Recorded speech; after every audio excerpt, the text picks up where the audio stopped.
UP और उत्तराखंड की खबरों के लिए एबीपी गंगा को सब्सक्राइब करें और बेल आइकन दबाएं।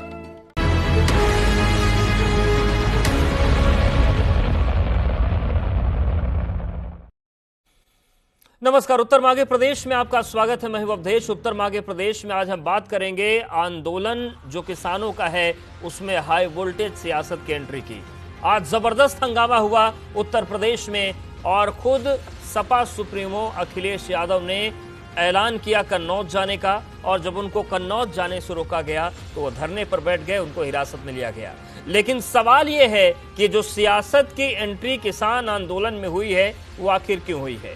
किसानों की मनाही के बावजूद सियासत कूदी है, लेकिन सवाल ये कि आखिर तब जब किसानों का आंदोलन चरम पर है। और सवाल ये भी है कि जो विपक्ष आज विरोध कर रहा है उस पर सरकार की तरफ से भी तीखा पलटवार आया है। केंद्रीय मंत्री रविशंकर प्रसाद ने कहा कि जिस काम को आज बीजेपी सरकार कर रही है वही काम कांग्रेस करना चाहती थी। मंडियों को मुक्त करने के लिए मुलायम सिंह यादव ने पेशकश की थी, सहमत थे, और शरद पवार नया कृषि कानून लाना चाहते थे, लेकिन अब मोदी सरकार का केवल विरोध के लिए विरोध हो रहा है। ऐसे में सवाल यह है कि क्या किसान आंदोलन के जरिए राजनीतिक मंशा को साधने की कोशिश हो रही है। और सवाल यह भी है कि आखिर 5 चरणों की बातचीत के बाद भी किसान सरकारों को क्यों नहीं मना पा रही।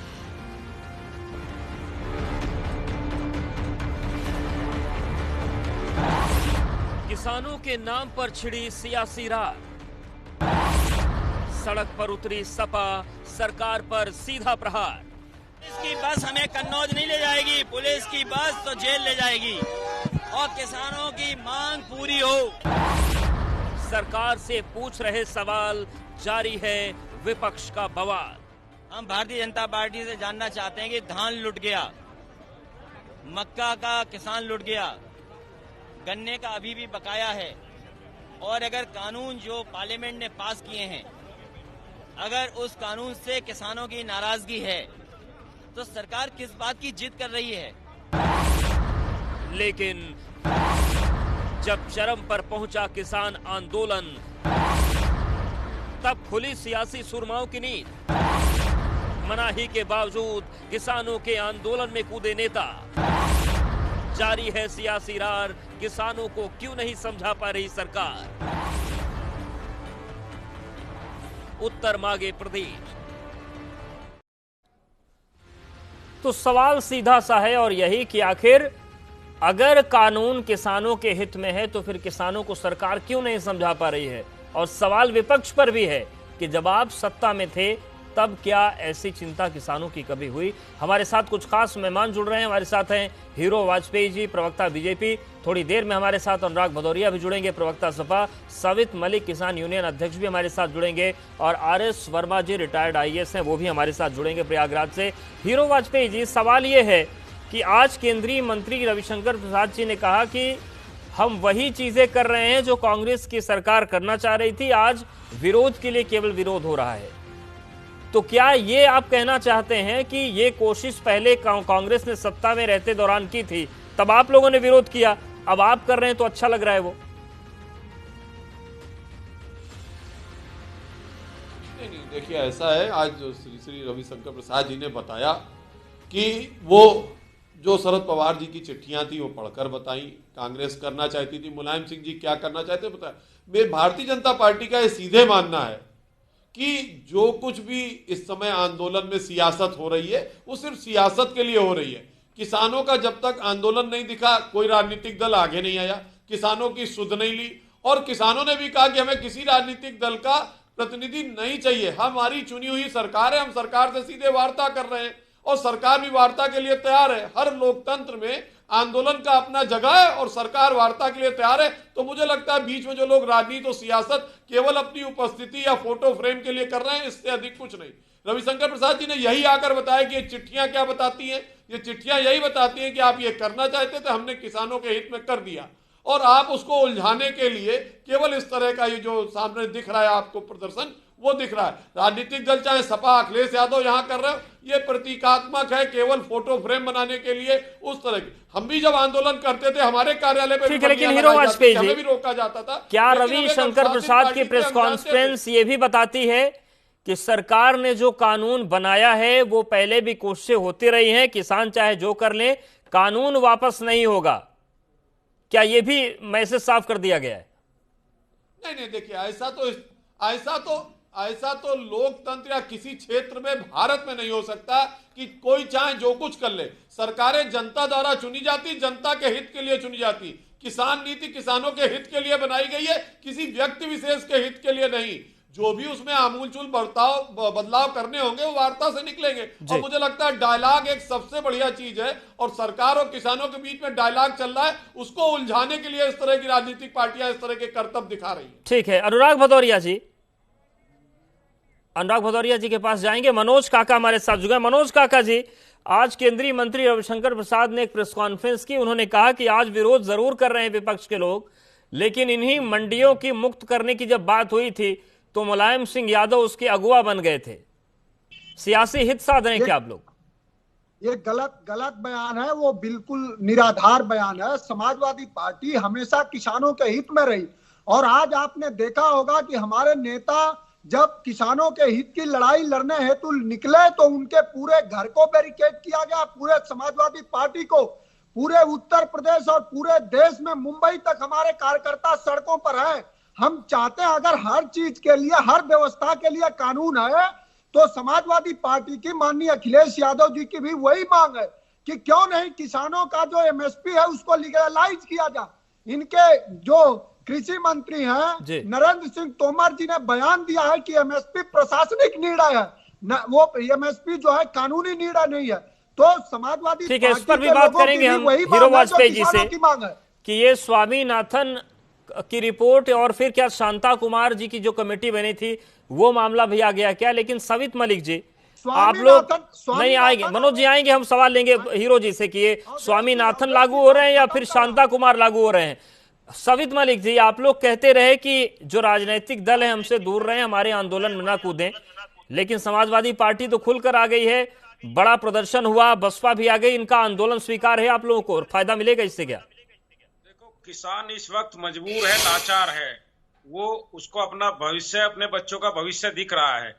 तो सरकार की 5 दौर की बात हो चुकी है, सरकार किसी भी सूरत में हमारी शर्तों को मानने के लिए तैयार नहीं है जी। तो आप जानते हो मदद के लिए जो भी आएगा हमें सबका समर्थन चाहिए। किसान लड़ाई खुद लड़ रहा है, लेकिन अगर पीछे से कोई उसको सपोर्ट कर रहा है, अगर कोई राजनीतिक पार्टी दबाव बना रही है तो उसमें क्या दिक्कत है?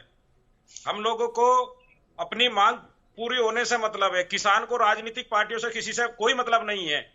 ये लोग जो आ रहे हैं, हम लोग तो इनको भी किसान मानकर सपोर्ट ले रहे हैं। हम किसी झंडे बैनर या उससे कोई मतलब नहीं रख रहे हैं। ठीक है, हमको जो भी हमारे साथ है वो किसान है और मजदूर है। ठीक है, ये सवाल मेरा इसलिए था क्योंकि आप लोग ये कह रहे थे कि जो राजनीतिक दल है वो राजनीतिक रोटी ना सेके। आरएस वर्मा जी, ये जो पूरी तस्वीर बनी है और एमएसपी को लेकर जो पूरा बवाल खड़ा हुआ है, पहली बात तो ये कि कहीं कानून में जिक्र एमएसपी का था नहीं, और बात अब कही जा रही कि एमएसपी को कानून का हिस्सा बना दिया जाए, लिख दिया जाए। लेकिन जो एमएसपी बनाए रखने की या फिर एमएसपी देने की बात है, ये क्या प्रशासनिक निर्णय है? किस तरीके से पूरी व्यवस्था आपको दिख रही है, क्योंकि बड़ा प्रशासनिक अनुभव आपका है? मैं ये अनुभव कर रहा हूं कि किसानों की बात हर ओर से बहुत जो असली बातें हैं वो न आकर के खाली राजनीति भ्रमित कर रही है और ये जबरदस्ती थोपा जा रहा है, इस तरीके की बातें हो रही हैं। देखिए, हमको 3 कानून जो बने हैं किसानों के हित के लिए, उनको ठीक से समझना होगा। और उसमें जो पहला कानून है वो कृषि उत्पादन, व्यापार और वाणिज्य संवर्धन और सुविधा विधेयक 2020 है।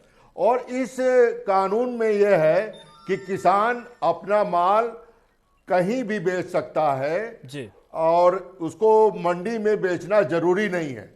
दूसरी बात यह है कि मंडी में अगर बेचेगा तो व्यापारी पे मंडी शुल्क लगेगा, लेकिन अगर बाहर कहीं अन्यत्र बेचेगा तो व्यापारी पे मंडी शुल्क नहीं लगेगा।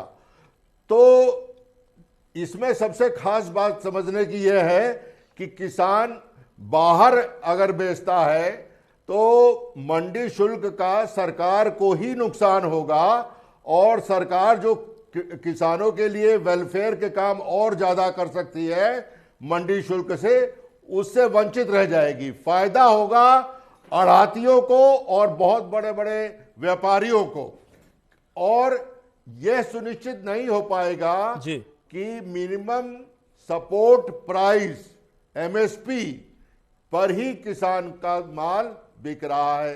ये कैसे सपोर्ट, ये जब मंडी में आप ये सुनिश्चित नहीं कर पा रहे हैं कि एमएसपी मिले, आप क्रय केंद्र को ठीक से नहीं चला पा रहे हैं कि वहां पर एमएसपी मिले, तो फिर आप बाहर कहीं भी बेचे किसान, उस पर एमएसपी। बिल्कुल, ये बहुत अहम बात है हीरो वाजपेयी जी। सवाल यही है कि अगर मंडियों में बिल्कुल सर आते हैं आपके पास। दूसरा, मैं अपनी बात पूरी कर लूं। जी पूरी कर लीजिए। मेरी बात पूरी कर लूं। दूसरी बात मैं ये कहूंगा, मूल्य आश्वासन एवं कृषि सेवाओं पर कृषक सशक्तिकरण जो अधिनियम पास किया गया है, उसमें यह है कि कॉन्ट्रैक्ट फार्मिंग की जाएगी।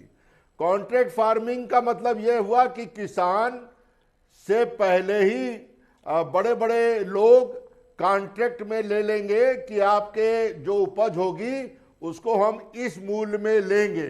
तो अब ऐसी स्थिति में अगर मान लीजिए कॉन्ट्रैक्ट फार्मिंग में किसान उतना अनाज नहीं पैदा कर पाया, या उस समय एमएसपी कॉन्ट्रैक्ट का जो रेट है उससे ज्यादा हुई, तो किसान को सस्ते में माल बेचने को मजबूर होना पड़ेगा। तो ये भी मैं समझता हूं कि किसान के हित में बहुत नहीं है। तीसरी बात जो मैं कहना चाहूंगा वो ये है कि जो आवश्यक वस्तु संशोधन बिल 1955 का संशोधन किया गया है, आवश्यक वस्तु अधिनियम 1955 का, उसमें दाल, आलू, प्याज, अनाज यानी गेहूं, चावल, दलहन, तिलहन, खाद्य तेल, इन सब चीजों के स्टॉक लिमिट को खत्म कर दिया गया है। अब कोई भी व्यापारी चाहे कितना भी माल होर्डिंग करे और फिर होर्डिंग रखे और फिर थोड़े दिन बाद उसको मार्केट में निकाले, जब रेट बढ़ जाए तो ये बिल्कुल इन्हीं चीजों के खिलाफ तो आप लोग कार्रवाई करते थे, और वही फ्री होल्ड हो गया। हीरो वाजपेयी जी, नुकसानदायक है। तीनों चीजों आपने समझ ली। आरएस वर्मा जी रिटायर्ड आईएएस हैं, एक बड़ा प्रशासनिक अनुभव है, लेकिन एमएसपी पर याद आते हैं। पहले मंडियों में सुनिश्चित हो नहीं पाता। मनोज काका जी की पार्टी की जब सरकार थी, सर मुझे बहुत अच्छे से याद है, बड़ा दिल दहलाने वाला दृश्य था कि एक किसान ने अपनी पूरी ट्रॉली को आग लगा दी थी अनाज की, क्योंकि एमएसपी पर उसकी खरीदारी नहीं हो पा रही थी। मंडियों में तो सुनिश्चित नहीं हो पाता, खुले मार्केट में कहां से होगा सर? अवधेश जी, जरा सवाल अगर हमसे किए हैं तो नहीं, आपसे नहीं, हीरो वाजपेयी जी से मेरा सवाल था। मैंने उदाहरण दिया आपकी सरकार का, मैंने उदाहरण दिया आपकी सरकार का। आंकड़े दे के क्या हीरो वाजपेयी जी से? समाजवादी पार्टी हमेशा किसान नहीं, वो बहुत बड़ी घटना थी, बहुत बड़ी घटना थी काका जी, इसलिए मैंने उसका जिक्र किया। कोई अगर किसान पूरी ट्रॉली को आग लगा दे तो बहुत बड़ी घटना होती है। किसानों के हित को लेकर के नहीं, वही मैं पूछ रहा हूं उनसे कि अगर मंडियों में एमएसपी सुनिश्चित नहीं हो पा रहा है तो खुले बाजार में कहां होगा? हीरो वाजपेयी जी, काका जी आते हैं आपके पास। हीरो जी, देखिए, सरकार ने स्पष्ट कहा है एमएसपी थी, है और रहेगी। इस बात में उलझाने की कोशिश सियासत वाले दल कर रहे हैं। सरकार की किसान से डायरेक्ट वार्ता हो रही है। दूसरी बात जो अभी कहा कि इस तरह से जो खरीदारी नहीं हो पाएगी, मुझे लगता है कि वो बात सरकार हर वो काम करेगी जो किसानों के हित में हो, और इस डायलॉग से हर उस जगह पहुंचने की कोशिश की जा रही है कि जो कानून में अगर कोई कमी है तो उस कानून की कमी को सरकार दूर करने के लिए तैयार होगी। लेकिन सियासतदान केवल ये कहते हैं कि कानून वापस ले लिया जाए, इसके अलावा कुछ नहीं है। तो मुझे लगता है कि जो किसान है वो तो खेत पे है, कुछ चंद सियासी दल नहीं हीरो जी, कंधे पे रख के अगर मंशा बातचीत की होती तो 5 दौर की वार्ता विफल थोड़ी हो जाती आपकी, कुछ तो निकलता। देखिए कुछ ना कुछ हल निकलेगा ना। आपको इसलिए तो कह रहे हैं ना कि अगर सरकार की वार्ता हो रही है और किसान तैयार है कि 9 तारीख को फिर बैठेंगे, तो मुझे लगता है लोगों को दिक्कत क्या है। ठीक है, सवित जी आपको जवाब देना चाह रहे हैं। सवित मलिक जी, हल निकलेगा, डायलॉग चल रहा है, डायलॉग खत्म हो जाए तब विपक्ष हमला कर सकता है। ठीक है सवित जी,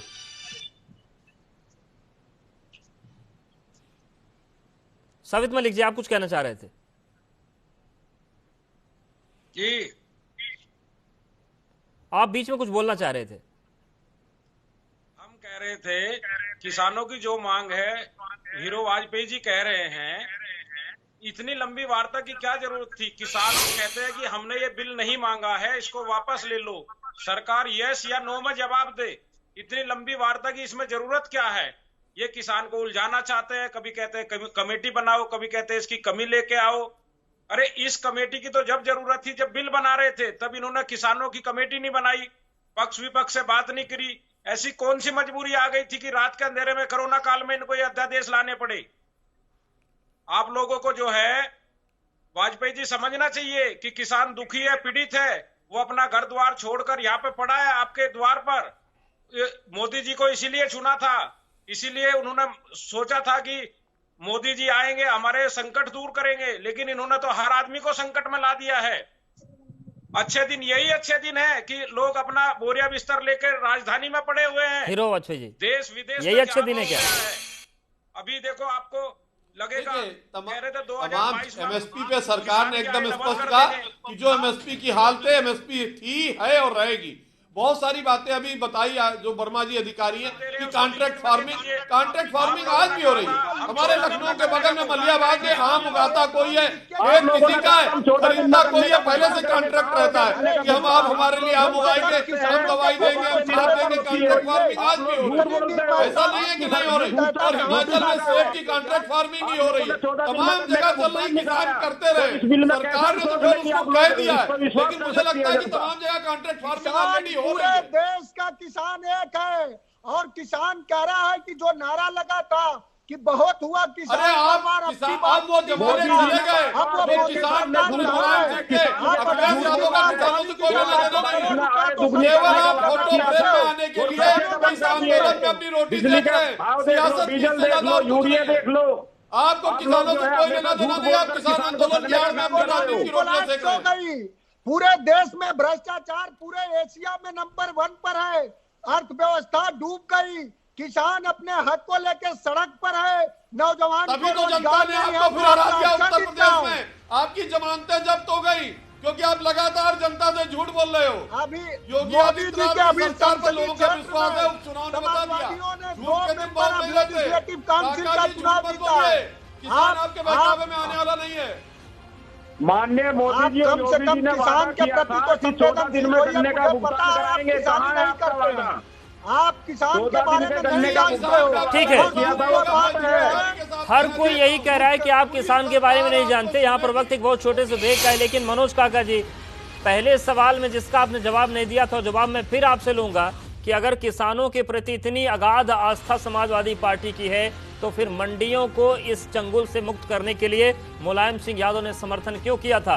क्या विपक्ष में रहने के दौरान ये हित जागता है? एक बहुत छोटे से ब्रेक का वक्त है, फौरन हाजिर हूं।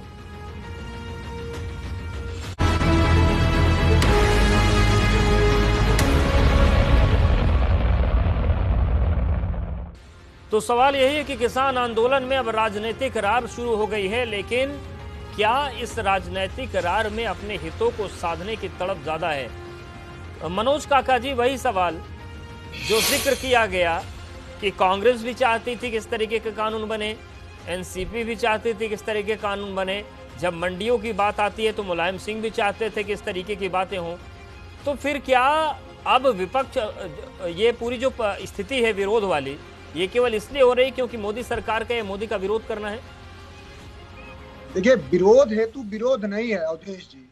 आपको बहुत विनम्रता से बताना चाहूंगा कि हमारी पूर्ववर्ती सरकार में माननीय अखिलेश यादव जी ने जब एक्सप्रेसवे बनाया, आगरा एक्सप्रेसवे जब बना, उस एक्सप्रेसवे पे हमारी खुद की रिपोर्ट है और हीरो वाजपेयी जी के भी पास होगी। हमने कम से कम 58 मंडियां उस पर प्रस्तावित की थी और उसका कहीं कहीं निर्माण भी शुरू हो गया था, लेकिन उसको योगी जी की सरकार ने रोक दिया, क्योंकि ये सिर्फ 5 साल अपना अखिलेश यादव जी के कामों को अपना बताते रहे और बाकी कुछ इनके पास करने को तो है नहीं।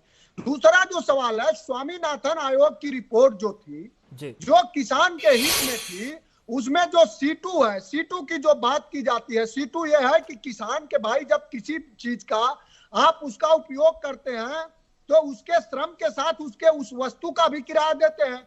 तो किसान के भी खेत का किराया अगर जोड़ लिया जाए, उसके घर के लोग जो लगे रहते हैं, कई लोग जो किसानी में लगे रहते हैं अप्रत्यक्ष रूप से, उनका जोड़ लिया जाए जो उसका सारा सीटू देने की भी बात कही गई थी। इस सरकार से जब किसानों ने देश के संगठन ने मांग किया और कॉर्पोरेट हाउसेस को और बड़े बड़े उद्योगपतियों को लाभ पहुंचाने का है, किसान इससे नाखुश है और ऐसे कानून जिसके खिलाफ किसान हैं, आखिरकार भारतीय जनता पार्टी ऐसे कानून को वापस क्यों नहीं ले रही है? भारतीय जनता पार्टी ने वादा किया था आय दोगुना करने की, ऐसे कानून लाएं जिससे लूट होगी बड़े पैमाने पर, इसलिए ऐसे कानूनों को वापस लिया जाए। लेकिन भारतीय जनता पार्टी का लगातार कहना है कि ये जो तीनों अध्यादेश आया था ये फायदे की उन्होंने एमएसपी की बात करी कि एमएसपी को ऐड भी कर देंगे लिखित में। मैं भारतीय जनता पार्टी से जानना चाहता हूं कि उत्तर प्रदेश में धान किस पैसे का खरीदा गया? धान में लूट हो गई, अभी मक्का में लूट हो चुकी है, अभी भी गन्ना किसानों का बकाया है। आखिरकार वो दाम कब सरकार देगी जिससे किसानों की आय दोगुनी हो जाए? वो कौन सी एमएसपी होगी जिससे आय दोगुनी किसानों की हो जाए? ये भारतीय जनता पार्टी किसानों को बताए। दक्कन किसानों का एक बड़ा भारत बंद का आगाज है, आज आपको इस तरीके से यहाँ पे कस्टडी में पुलिस ने ले लिया है, आगे की क्या प्रक्रिया रहेगी, कैसे आगे? समाजवादी पार्टी किसानों के हर आंदोलन का समर्थन करती है। मुख्यमंत्री जी की प्रेस कॉन्फ्रेंस भी है, वो भी इसको लेकर आज बात करेंगे और लगातार जो कहा गया था किसानों से ड्राफ्ट किया जाएगा प्रपोजल जिसके लोग कल बैठक। तो मुख्यमंत्री जी ये बताएं कि धान कितने रुपए में खरीदा गया उत्तर प्रदेश में? ये मुख्यमंत्री जी बताएं कि मक्के की क्या कीमत दी थी किसानों को, और गन्ने के किसानों का अभी भी बकाया है, ये कब बताएगी सरकार? तो सपा सुप्रीमो अखिलेश यादव को आप सुन रहे थे, सीधे हमले हैं और इन सब के बीच सवाल कई उठ रहे हैं। आर.एस. वर्मा सर, एक सवाल आपसे, जो शांता कुमार की कमेटी 2014 में बनाई गई थी उसमें यह कहा गया, उसको लेकर बड़ी आशंकाएं आ रही हैं, कहा गया कि जो अनाज की खरीदी है उसमें सरकार की बजाय जो प्राइवेट प्लेयर्स हैं वो ज्यादा खरीदें, जो एफसीआई है उसमें बड़े सुधार की जरूरत है। क्या ये वो तमाम बातें हैं जो इस आशंका को व्यक्त करती हैं कि मंडी भी खत्म हो सकता है, एमएसपी भी खत्म हो सकती है? बिल्कुल। देखिए, शांता कुमार जी की जो रिपोर्ट है जी, उसको रिपोर्ट को आने के बाद जो हमारे किसान संगठन हैं, जो बड़े बड़े किसान संगठन हैं पंजाब के, हरियाणा के, उत्तर प्रदेश के, दक्षिण भारत के और विभिन्न क्षेत्रों के जी, उनके साथ पूरी बैठ के कार्यशाला के रूप में इसको विचार विमर्श किया जाना चाहिए था। जो शांता कुमार जी की रिपोर्ट है जी, वो सरकार का दायित्व कम करके प्राइवेट प्लेयर्स को आगे लाने, बिल्कुल, और इस पर भी फिर विचार करना होगा कि क्या शांता कुमार की रिपोर्ट भी इस अशांति का कारण बन गई है जो मोदी सरकार ने अगस्त 2014 में गठित की थी। और सबसे अहम सवाल ये कि आखिर ये टकराव कब तक चलेगा। आप सभी का बहुत शुक्रिया हमारे साथ जुड़ने के लिए, बातचीत करने के लिए। तो जारी है रार, लेकिन सवाल यही है कि किसानों को क्यों नहीं मना पा रही है सरकार, यही उत्तर मांग रहे हैं।